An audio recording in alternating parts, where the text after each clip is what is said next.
আসসালামু আলাইকুম শিক্ষার্থী বন্ধুরা, কেমন আছো তোমরা সবাই? আশা করি তোমরা সবাই খুব ভালো আছো। তো তোমাদের মাঝে আমি আবারও হাজির হলাম নতুন আরেকটি ভিডিও নিয়ে। তো কথা না বাড়িয়ে শুরু করা যাচ্ছে।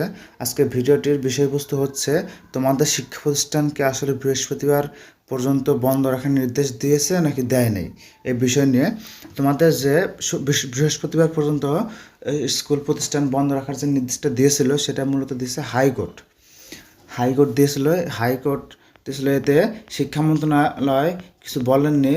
হাইকোর্ট তোমাদের শিক্ষা বিষয়ক একটি প্রতিবেদন প্রকাশ করেছেন যে তীব্র গরম ও চলমান তাপপ্রবাহের মধ্যে সারা দেশে প্রাথমিক ও মাধ্যমিক স্কুল এবং মাদ্রাসার পাঠদান আগামী বৃহস্পতিবার পর্যন্ত বন্ধ রাখার নির্দেশ দিয়েছেন হাইকোর্ট।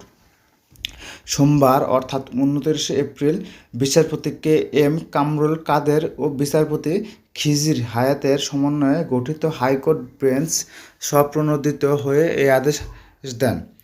আদেশে আদালত বলেছেন, যেসব শিক্ষা প্রতিষ্ঠানের শ্রেণীকক্ষে শীতাপ নিয়ন্ত্রিত যন্ত্র অর্থাৎ এসি রয়েছে সেগুলোতে যথারীতি পাঠদান ও পরীক্ষা কার্যক্রম চলবে।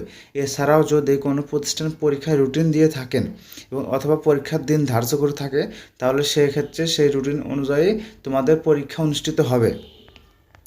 এছাড়াও তারা বলেন, সংশ্লিষ্ট আদালতের রাষ্ট্রপক্ষের আইনজীবী deputy attorney general Sheikh Mohammad Saifuzzaman Zaman আদেশের বিষয়টি নিশ্চিত করে বলেন, শ্রেণীকক্ষে শীতাপ নিয়ন্ত্রিত ব্যবস্থা বা এসি নেই। তীব্র গরমের কারণে এ ধরনের প্রাক প্রাথমিক বিদ্যালয় ও মাদ্রাসাগুলো বৃহস্পতিবার পর্যন্ত বন্ধ রাখার নির্দেশ দিয়েছেন। অর্থাৎ যে সকল স্কুল কলেজ মাদ্রাসায় গরম নিবারণের জন্য কোনো ব্যবস্থা নেই সে সকল স্কুল কলেজ বন্ধ রাখার নির্দেশ দেওয়া হয়েছে। অন্যদিকে কোনো শিক্ষা প্রতিষ্ঠানের পরীক্ষার দিন ধার্য করা থাকলে নির্ধারিত সময়সূচি অনুযায়ী সেই পরীক্ষা নিতে হবে। এই বলেই তারা জানিয়েছিলেন।